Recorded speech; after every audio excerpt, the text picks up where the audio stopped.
Recently, the Supreme Court of India has unveiled a new statue depicting the Lady of Justice in quite a different manner, an Indian Lady of Justice, so to say, for the first time. But then the concept itself is very old. The representation of the Lady of Justice has its roots in ancient Greek mythology. Originally, in Greece, there used to be a goddess called Themis. Themis herself was not a representation of justice, but Themis was said to be this sober-looking woman holding scales who represented the concept of order and family in ancient Greece. But Themis went on and had a baby with the king of the gods, Zeus. And this baby was named Dice. And Dice was a representation of justice. She is depicted in many Greek artwork as a lady who's sitting down holding scales. The scales representing the concept of balance that is so necessary for bringing justice. Now, the Romans, the Roman mythology being very similar to Greek mythology, adopted this concept and they had their own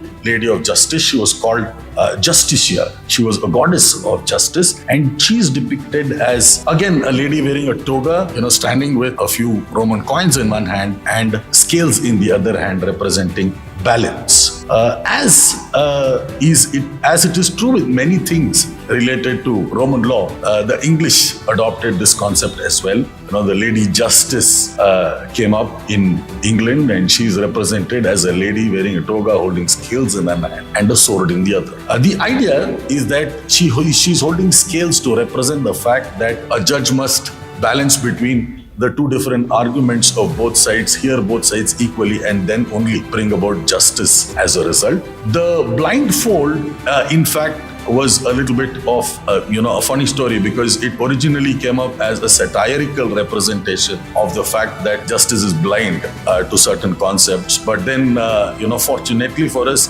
the perspective changed. There was a reinterpretation of the imagery, and the blindfold came to represent the fact that the Lady Justice doesn't see difference in anybody. So she continued to wear a blindfold along with holding the scales in one hand and the other hand holding a sword. A long sword in that other hand represents the concept of authority, to signify that justice can be swift and justice is final. And this Lady of Justice remained in many modern depictions. We see this Lady of Justice differently in different countries. Originally, the colonial British representation is what we've just discussed, but there are other representations where the Lady of Justice is standing aloft, holding scales in one hand and sword upright in the other hand, and many such other representations. The new statue that was unveiled in the Supreme Court recently by our Chief Justice D.Y. Chandrachud is a slightly different version, is an Indianized version, but it's also a version that is truly fit for a modern era of justice.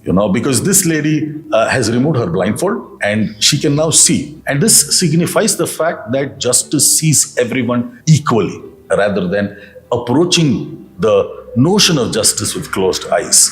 She also holds in her one hand a copy of the Constitution, which has replaced the sword. The concept of authority emerging from a constitution is much more suitable to the modern era of justice rather than the authority that comes from a sword and which is punitive in nature. In the other hand, she still holds up the scales, which signifies the balanced approach to justice, where we measure both sides of the argument and then do justice. She also is seemingly wearing a sari, which is a much more a closer representation of an Indian Lady of Justice. Of course, this entire picture is much more suitable for a modern day India, because we are a modern nation which follows a constitutional government, a government which seeks to do justice to all its people by bringing in the notions of liberty and equality into the picture. So hopefully this statue will help us enter into this modern era of justice, and it is a representation of a move away from our colonial past. It is a representation of new and emergent India, which is also seen in our new laws that have come into existence.